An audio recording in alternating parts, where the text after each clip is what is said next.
मेरठ के सौरभ हत्याकांड में एक और सनसनीखेज अपडेट सामने आया है। इस मामले में हर दिन नए नए खुलासे हो रहे हैं जो इस क्रूर हत्या की परतें खोल रहे हैं। पुलिस ने इस वारदात की जांच को और तेज कर दिया है। ताज़ा जानकारी के मुताबिक मंगलवार को पुलिस और फॉरेंसिक टीम ने सौरभ के घर पर फिर से छानबीन की। इस दौरान खून के नमूने और उंगलियों के निशान इकट्ठा किए गए हैं ताकि इस हत्याकांड के हर पहलू को वैज्ञानिक तरीके से सुलझाया जा सके। इसके साथ ही पुलिस ने घर का एक नक्शा भी तैयार किया है जो इस घटना के सटीक विवरण को समझने में मदद करेगा। सौरभ राजपूत की हत्या का ये मामला बेहद चौंकाने वाला है। उनकी पत्नी मुस्कान और उसके प्रेमी साहिल शुक्ला इस हत्याकांड के मुख्य आरोपी हैं।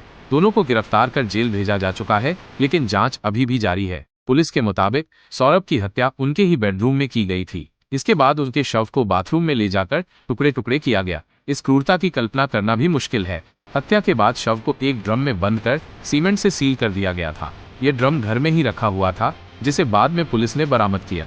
फॉरेंसिक टीम ने घर के बेडरूम और बाथरूम से कई सबूत जमा किए थे। खून के धब्बे, उंगलियों के निशान और अन्य सामग्री को जांच के लिए भेजा गया है। इन सबूतों से यह पता लगाया जाएगा कि हत्या में और कौन कौन शामिल हो सकता है। पुलिस को शक है कि इस वारदात में मुस्कान और साहिल के अलावा भी कुछ लोग शामिल हो सकते हैं। घर का नक्शा तैयार करने का मकसद ये समझना है कि हत्या कैसे और कहां हुई। इससे ये भी पता चलेगा कि शव को टुकड़ों में करने और ड्रम में छिपाने की प्रक्रिया कैसे पूरी की गई।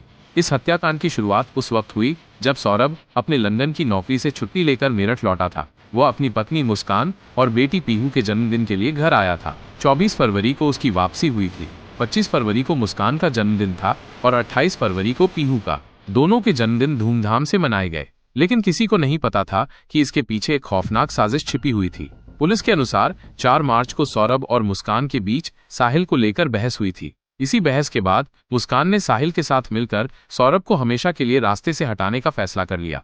जांच में यह भी सामने आया है कि मुस्कान ने इस हत्या की योजना पहले से बना रखी थी। उसने साहिल के साथ मिलकर हर कदम को सोच समझकर अंजाम दिया। हत्या के लिए मुस्कान ने नींद की गोलियां और इंजेक्शन का इस्तेमाल किया था ताकि सौरभ को बेहोश किया जा सके। इसके बाद चाकू से उसका गला काटा गया और फिर शव के टुकड़े किए गए। इस क्रूरता को देखकर हर कोई हैरान है। पुलिस ने बताया कि हत्या के बाद मुस्कान और साहिल ने सबूत मिटाने की पूरी कोशिश की, लेकिन उनकी चाल कामयाब नहीं हुई। सौरभ के परिवार वाले इस घटना से सदमे में हैं। उनकी मां और बहन ने मुस्कान और साहिल के खिलाफ सख्त कार्रवाई की मांग की है। सौरभ की बहन ने बताया कि मुस्कान का व्यवहार पहले से ही संदिग्ध था। उसकी साहिल के साथ नजदीकियां सौरभ को परेशान करती थीं। 2021 में जब सौरभ लंदन से आया था, तब उसे मुस्कान और साहिल की चैटिंग के बारे में पता चला था। इसके बाद दोनों में झगड़े शुरू हो गए थे। सौरभ ने तलाक देने की बात भी कही थी, लेकिन फिर वो लंदन वापस चला गया। इस बार जब वो लौटा तो उसे अपनी जिंदगी की कीमत चुकानी पड़ी। पुलिस अब इस मामले में हर एंगल से जांच कर रही है। फॉरेंसिक रिपोर्ट का इंतजार किया जा रहा है जो ये साफ करेगी कि हत्या में कितने लोग शामिल थे। मुस्कान के घर से मिले खून के नमूनों से ये भी पता चल सकता है कि कोई तीसरा शख्स वहां मौजूद था या नहीं। इसके अलावा साहिल और मुस्कान के फोन रिकॉर्ड्स की भी जांच की जा रही है। पुलिस को शक है कि हत्या के बाद दोनों ने हिमाचल प्रदेश में जाकर जश्न मनाया था। वहां से मिले वीडियो और तस्वीरें भी इस बात की गवाही दे रहे हैं। यह हत्याकांड न सिर्फ मेरठ बल्कि पूरे देश में चर्चा का विषय बना हुआ है। लोग इस क्रूरता को समझ नहीं पा रहे हैं। सौरभ के दोस्त और पड़ोसी भी इस घटना से स्तब्ध हैं।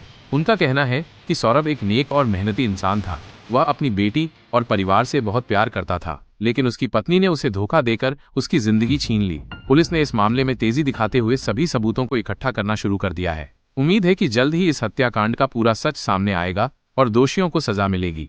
इस घटना ने समाज में कई सवाल खड़े कर दिए हैं। रिश्तों में विश्वास, प्यार और धोखे की ये कहानी हर किसी को सोचने पर मजबूर कर रही है। सौरभ की बेटी पीहू अब अपने पिता के बिना बड़ी होगी और उसकी मां जेल की सलाखों के पीछे है। ये एक ऐसी त्रासदी है जिसे शब्दों में बयां करना मुश्किल है। पुलिस और प्रशासन से उम्मीद है कि वे इस मामले में कोई कोताही नहीं बरतेंगे और सौरभ के परिवार को न्याय दिलाएंगे।